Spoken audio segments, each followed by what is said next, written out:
ሰላም የህቃና ዜና ቅምሻ ነው። የዕለቱ ዋና ዜናዎች የአማራ ክልል መሶብ የአንድ ማዕከል አገልግሎት ትላንት ተመርቆ ለአገልግሎት ክፍት ሆነ። ማዕከሉን የክልሉ ርዕሰ መስተዳድር አረጋ ከበደ መርቀው ስራ ያስጀመሩ ሲሆን በሁነቱ ላይ የፕላንና ልማት ሚኒስትሯን ዶክተር ፍጹም አሰፋን ጨምሮ ሌሎች አመራሮች ተገኝተዋል። የአንድ ማዕከል አገልግሎቱ በውስጡ 14 ተቋማትን የያዘ እንደሆነና በእነዚህ ተቋማት 47 አገልግሎቶች እንደሚሰጡ የክልሉ ኮሙኒኬሽን ቢሮ አስታውቋል። እንዲሁም የአንድ ማዕከል አገልግሎቱ ተቋማትን እርስ በርስ ያስተሳሰረ እንደሆነ ቢሮ በፌስቡክ ገጹ ባወጣው ጽሑፍ አስነብቧል። ትላንት ተመርቆ ስራ የጀመረው የክልሉ መሶብ የአንድ ማዕከል አገልግሎት በውስጡ ፈጣንና ቀልጣፋ አሰራርን የያዘ በመሆኑ ደንበኞች በፍጥነት ጉዳያቸውን ፈጽመው ወደ መጡበት መመለስ እንዲችሉ የሚያደርግ እንደሆነ ተመላክቷል።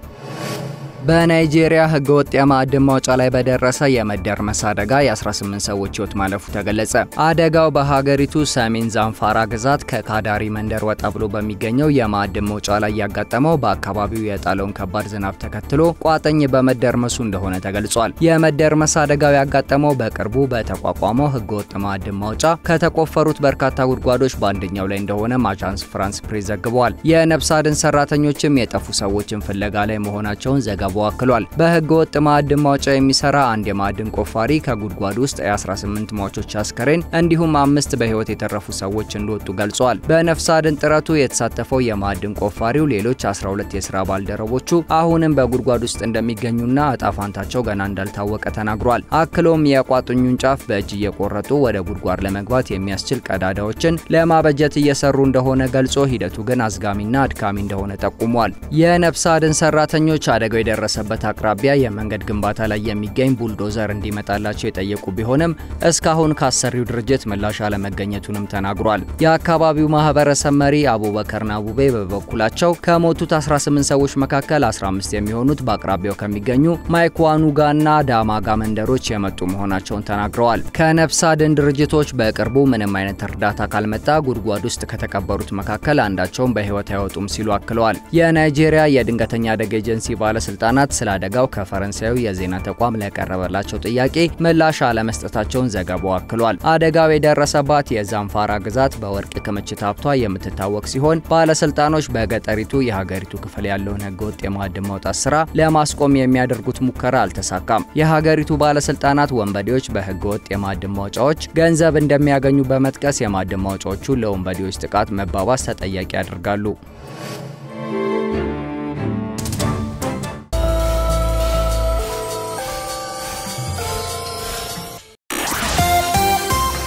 የኢትዮጵያ ብሔራዊ ባንክ በመስከረም ወር ሊነሳ ይችላል ተብሎ የነበረውን የንግድ ባንኮች ዓመታዊ የብድር እድገት ጣሪያ ገደብ ለጊዜው ከ18 በመቶ ወደ 24 በመቶ ከፍ እንዲል ወሰነ። በባንኩ የተቋቋመው የገንዘብ ፖሊሲ ኮሚቴ የባንኮች የብድር መጠን ዓመታዊ እድገት ከ18 በመቶ እንዳይበልጥ ተጥሎ የነበረው ገደብ ለጊዜው እንዲሻሻል የውሳኔ ሐሳብ አቅርቦ በቦርድ መወሰኑን ገዢው ባንክ ጠቁሟል። ኮሚቴው ውሳኔውን ያስወሰነው ባለፈው ሳምንት ባካሄደው አራተኛው ስብሰባ መሆኑን የዘርፉ ተቆጣጣሪ ዛሬ ባወጣው መግለጫ አስታውቋል።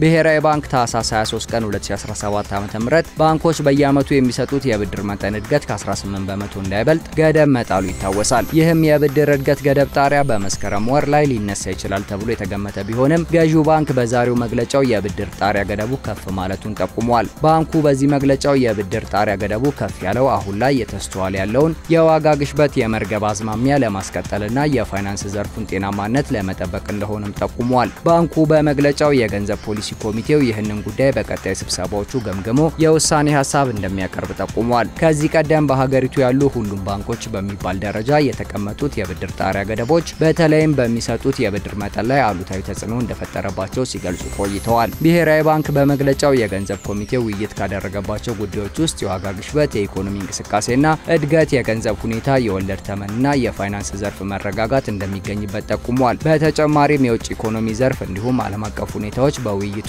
መዳሰሳቸውን መግለጫው ጠቁሟል። ገዢው ባንክ በመግለጫው የባንክ ዘርፉ ዝቅተኛ የተበላሸ ብድርና በቂ ካፒታል ያስመዘገበ በመሆኑ ጤናማና የተረጋጋ ቢሆንም በአንዳንድ ባንኮች ዘንድ በተወሰነ መልኩ የጥሬ ገንዘብ እጥረት መከሰቱን ገልጿል። ይህም የሆነው በባንኮች ዘንድ በሚታየው ከፍተኛ የብድርና የተቀማጭ ሂሳብ ጥምርታ ምክንያት እንደሆነ ገልጾ ችግሩ በባንክ ለባንክ የገንዘብ ገበያና በብሔራዊ ባንክ ዕለታዊ የብድር አገልግሎት መፍትሄ እያገኘ እንደሆነ ጠቁሟል። ይሁንና መግለጫው የጥሬ ገንዘብ እጥረት ገጠማቸው የተባሉ ባንኮችን ዝርዝር አልጠቀሰም። ኢትዮ ኢንጂነሪንግ ግሩፕ በካሳቫ ምርት ለሚሰማሩ ባለሀብቶች የግብርና ማሽነሪዎችን ለማቅረብ የሚያስችለውን ስምምነት ኦሞ አዲስ አግሪ ፕላትፎርም ከተሰኘ ድርጅት ጋር ተፈራረመ።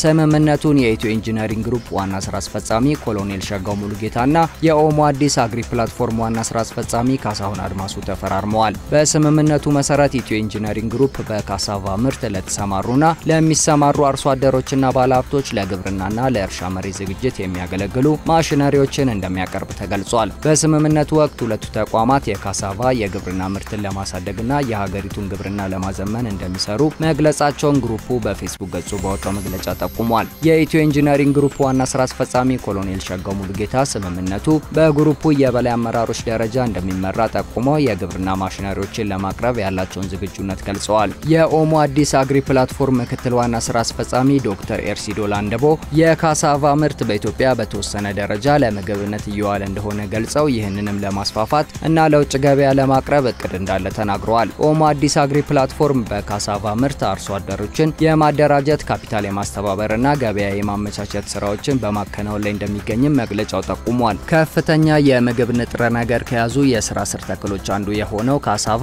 በደቡባዊ ኢትዮጵያ ክፍል ለበርካታ ዓመታት ለምግብነት ሲውል ቆይቷል።